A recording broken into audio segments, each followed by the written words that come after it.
Hello and welcome to a review of a show that I dearly need to talk about for the spring. Now, notice that the angle here is kind of different now. I would do it normally I would do it right here, but due to the window and due to it's outside that is gloomy, it's messing up the brightness of the background. So bear with me for having an angle like this. Thank you. So let me rewind the clock back to the of 2015. When Umaru-chan came out, it was a show beyond everyone's dreams. Like, this show represents us. Eat, game, sleep, repeat. And it doesn't matter how any order it is. It doesn't matter how any order. We were like Umaru-chan. I always consider Umaru-chan as a representative to all the otakus like ourselves out there. We go home, we work, we go to school, we do all that stuff. And then once we get home, we in that Umaru-chan mode where we just lay down, watch some anime, read some manga, eat chips, and collect figures beyond our wildest dreams. She was the representative to all of us. But there was a show that I watched in the spring. And I watched this show for a comedy slice of life show. This was not, it was so funny that I understand what she's going through. And I understand every character perspective in life in terms of this show. So let's get right to it with the review of a show that I really wanted to talk about, but I couldn't because there was a lot of shows coming to play. I couldn't do it. Otaku Elf. Otaku Elf was one of the shows that I kind of slept, well, not really slept on, but it felt like Otaku Elf, when I first watched it, it was the show. Oh, by the way, I gotta say it again. Back to what I was saying about a review. So let's get right to it.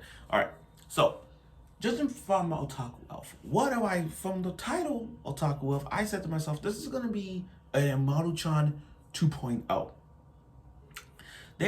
I feel like this was gonna be the new age of Umaru-chan because Umaru-chan came out in 2015. Now we fast forward to 2023, where the storyline is a little different. So, to sum up the storyline is like, for 400 years, the Takumi Shrine has been dedicating to this elf named Elda. And generation after generation, 15 generations, at a certain age, when a young girl hits 16 years old, it's just a Miko, let's call her Miko, they put it's like a ritual thing for the shrines, dedicated to the good lucks of the elves. And Kirito and Koto is the next heir in the family generation to bring out the love and to wash and to, put blessing to this guy to support Elda. But Elda is a straight up otaku. She's a straight shut-in. I mean, literally. She's 621 years old. Let me just say that. She's 621 years old. She's a straight up shut-in otaku. She is everything Umaru is. Like, here's the thing, in terms of comparison. They have a Switch. They go online and read mangas. And even if they buy the mangas, they buy digital mangas. They even got a laptop they go online for. They even got a sticker that got Jujutsu Kaisen stickers. They have model figures. They buy a lot of things and they eat. Their routine is just eat, sleep, game, repeat. They have this process every single time. And Elda is a complete shut-in. Like, I do love her. And the thing about the show is that everybody spoils the shit out of her. When they do the shrines, they do a little blessings, they spoil the shit out of her. Like, they give her a VR headset. They give her a bottle of Fonto soda. And some chips. She is a straight up freaking otaku for the core. And I feel bad for Koto because she can't handle it, like, too much of, like, otaku-ness. Like, can't even catch up on anime. Like, I get it. But I do like, now, the opening is really catchy, though. You guys should listen to the opening. But along the way of Otaku Elf does show us all the characters as well. Like Koto's little sister, who is a wonderful chef, like a fantastic food wars, food war like chef. You know what I mean? Like her cooking skills is so over the top. So over the top you can't even imagine it. And then you got other elves. You got Yoda who's like this tall, and she's older than Elma. I mean Elda, and she's like the East and the West. She's always challenging Elda in games, and she always gets lost. You know, because consider the fact consider the fact she's like 622 years old, and she's this little kid or elf. She's energetic, but she always gets lost. She gets lost a lot. Okay, and then you got this other elf who is a straight up gambler. I know people gonna say like, yeah, she's 720 years old, but she is a straight up gambler. Like she can't even hold money for just a second, and she's addicted to gambling. Now, but it's comedy and slash life because each Miko has to dual shrines and all that stuff for the elves. Because these elves that were summoned here, they give us blessings they give them blessings to the city of Tokyo. Aside from that, Otaku Elf not only gives the comedy, most parts are comedies, like with the needle they did and the chubbiness faces and all those things. It's funny, but outside of Otaku Elf, the show gives you something to learn about. Like, I get it, Otaku Elf is comedy, but it teaches you a valuable lesson. And the lesson from watching it is enjoy life as we speak. Enjoy the moments. Enjoy the moments. Because these elves are immortal. You gotta enjoy the moment. I mean, like, Koto, our beloved MC, is 15 years old.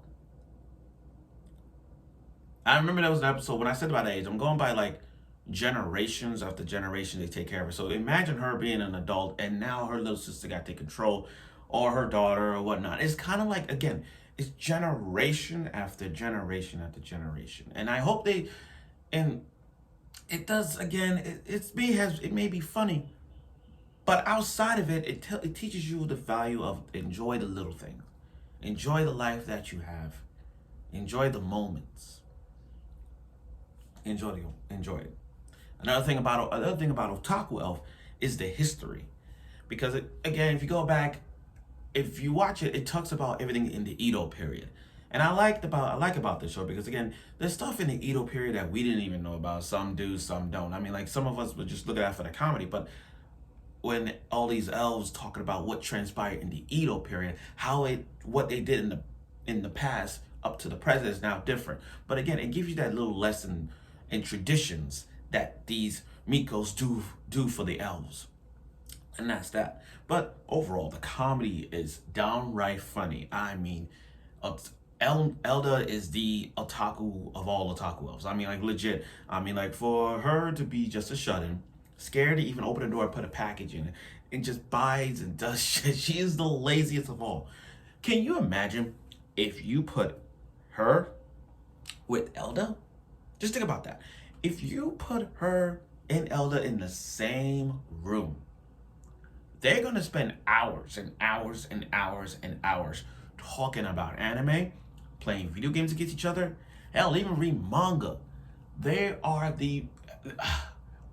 I think we just found Umaru-chan's great grandmother or their best older. But I see them as, I don't know why, but if they was to do a crossover, I'm telling you right now, they're going to be like best friends. They're going to be BFF otakus for life. And that's what I see in Maru and Elda. They are going to be the best of best friends forever. It's the best friends forever, best friend forever, ring. So I can see them together. But again, Otaku Elf is a funny show to watch, guys. Now, overall, Otaku Elf is a show that you need to pay attention on. Besides the comedy, yes, it's funny and it has a lot of references in it, like a Legend of Zelda reference. They have Jujutsu Kaisen reference. There are some anime references that they have in this show that you need to watch and pay attention to. There's all the little details there as well.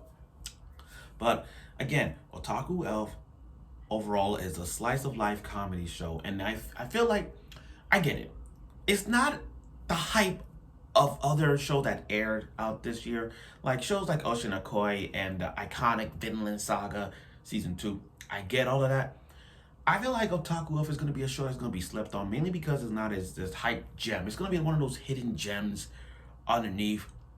Whereas like this show is recommended for people if you're a fan of this show. And if you like a show like this that is similar to Himalatron, I recommend watching Otaku Elf.